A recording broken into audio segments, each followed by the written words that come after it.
Hey, this is Lydia from COGconnected, and I will be reviewing Civilization 6. Civ, as we know it, is back and better than ever as Civilization 6 shakes up old series conventions, introducing more complex strategy with its new features. In Civilization, you are the leader of a historic nation. Through discovering technologies, developing cultural milestones, building an army, and constructing historic wonders, you work your way up to the future. Civilization has always been about managing a massive intertwined systems, and Civ 6 adds further layers to that with its new mechanics, but it never feels overcomplicated. A major difference from Civ 5 is the addition of the civics tree alongside the technology tree. Culture has a more important role than ever as you now unlock humanism and globalization alongside astronomy and nuclear fission. Eureka or inspiration moments are also a new feature, and respectively give bonuses towards your tech and civics trees. A tiered set of governments are available to be chosen and can be customized through policy cards you earned when you progress through the civics tree.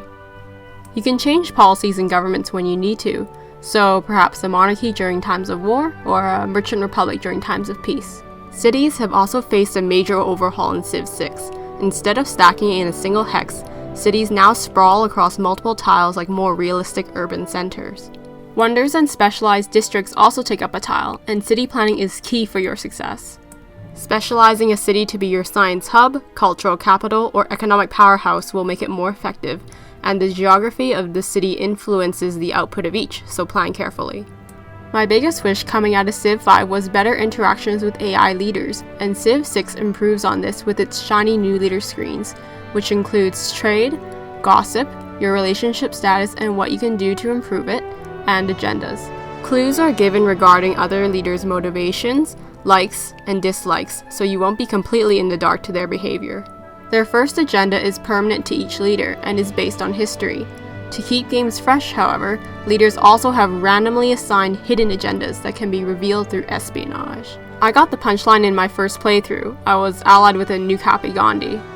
A new layer of strategy is laid here as you have to weigh your decisions against how much you value your relationships with the other leaders. For example, the leader of China dislikes when others build wonders, so you'd have to decide whether to build them anyway and put your relations with him at risk. In my game, when I had more wonders than China, he ended up denouncing me. With these agendas revealed, diplomacy actually gets more complex, and the mix of leaders you get will ensure that each playthrough will be unique. However, some AI decisions do seem questionable or erratic. As a peaceful Tamiris of Scythia, I was on a great start with Teddy Roosevelt and we were declared friends within a matter of a dozen turns.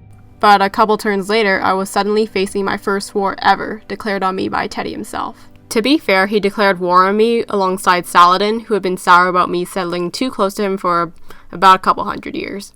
Teddy might have been better friends with Saladin than me, but it still seemed to come out of nowhere. With these big changes, there have also been several small ones in Civ 6 which improved the game for me. Happiness has been replaced by your people wanting amenities which are more easily manageable. It is far easier to focus on the more fun parts of the game now that you no longer have to collect every luxury in the world to keep your people from revolting. The new Espionage System has its fun moments. It's fun when you capture an enemy spy and use them as a bargaining chip in trade deals, but it also has its issues.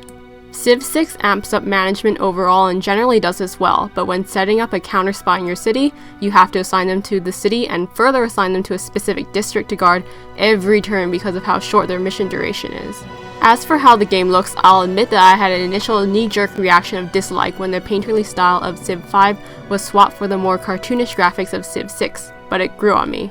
When I began playing, I saw how it made the map so much more dynamic and visually interesting as it breathes a new life into the game. Civ 6's controls are user-friendly and very familiar for players of previous Civ games. However, while the tutorial and advisor hold your hand through the basics, they do not explain the finer points of the game, nor all the changes made in Civ 6. You will have to learn the majority of the game on the go, click around and explore menus yourself to find all the details. The UI, while more streamlined and less cluttered, hides a lot of the information that would strategically help you. As for the new online speed, multiplayer is sped up, but don't think you're not in it for the long haul. A single game still takes several hours. Overall, Civilization 6 brings the franchise to an unbelievable level of polish and streamlined complexity. With a few minor errors, Civ 6's fresh mechanics force you to adapt and change your strategy as you play. There is more playing and less waiting, as there are important decisions to make at every stage of the game, and the loading time between turns is shorter. Civilization is more engrossing than ever with this higher level of management and decisions that have new consequences. With its complex and overlapping systems that still seem so intuitive, you can guarantee that I'll be back at it again soon. After all, I have several worlds to win.